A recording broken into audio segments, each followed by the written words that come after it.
Once you've installed the Webroot on-premises VSA integration, come to your Webroot settings section. From there, you're going to begin by setting up the API. The API is set up from information that you're going to gather from the Webroot Management Console. So log into your console. You're going to go to Settings, and with account information, you're going to get your first piece of information. That parent key code is going to be something you're going to enter here in this last field. This is going to be your Webroot credentials.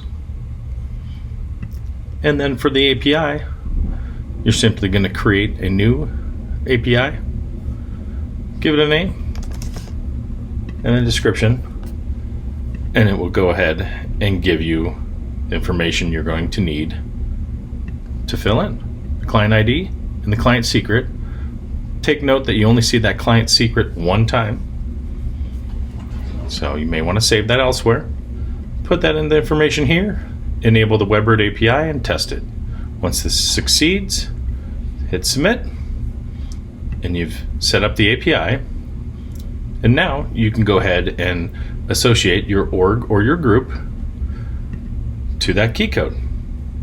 With the API loading, I can now see that it brings in the correct key code, and I have an option for auto install. Once I submit that, it's ready for installations. The console credentials section is going to be where I just put in my Webroot credentials, and this allows for me to get the single sign-on option anytime I see the Webroot console button in the integration.